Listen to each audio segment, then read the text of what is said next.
26वीं आईनी तरमीम क्या है, आइए जानते हैं। पार्लिमानी कमेटी सुप्रीम कोर्ट के 3 सीनियर तरीन जजेस में से चीफ जस्टिस का तकर्रर करेगी।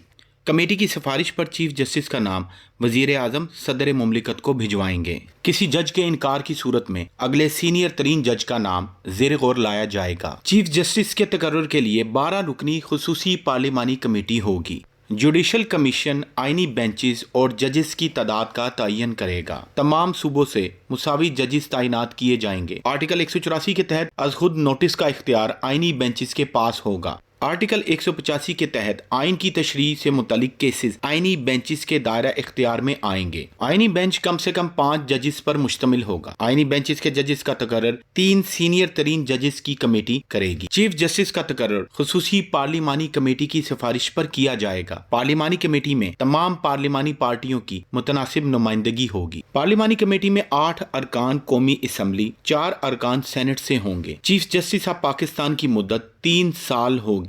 चीफ जस्टिस के लिए उम्र की बालाई हद 65 साल मुकर्रर करने की तजवीज़। आर्टिकल 184(3) के तहत सुप्रीम कोर्ट अपने तौर पर कोई हिदायत या डिक्लेरेशन नहीं दे सकती। आर्टिकल 186(a) के तहत सुप्रीम कोर्ट हाई कोर्ट के किसी भी केस को किसी दूसरी हाई कोर्ट या अपने पास मुंतकिल कर सकती है। सुप्रीम कोर्ट के जजेस का तकर्रर कमीशन करेगा। चीफ जस्टिस की सरबराही में कमीशन में 4 सीनियर तरीन जजेस शामिल होंगे। वफाकी वजीर कानून अटार्नी जनरल भी कमीशन के अरकान होंगे। कम से कम 15 साल तजर्बे का हामिल पाकिस्तान बार कौंसिल का नामजद करदा वकील 2 साल के लिए कमीशन का रुकन होगा। 2 अरकान कौमी असम्बली और 2 अरकान सेनेट कमीशन का हिस्सा होंगे। सेनेट में टेक्नोक्रेट की अहलियत के हामिल खातून या गैर मुस्लिम को भी 2 साल के लिए कमीशन का रुकन बनाया जाएगा। जिस हद तक मुमकिन हो सके 1 जनवरी 2028 तक सूद का खात्मा किया जाएगा। वजीर आजम या काबीना की जानिब से सदर मुमलिकत को भिजवाई गई एडवाइस पर कोई अदालत, ट्राइब्यूनल या अथॉरिटी सवाल नहीं उठा सकती।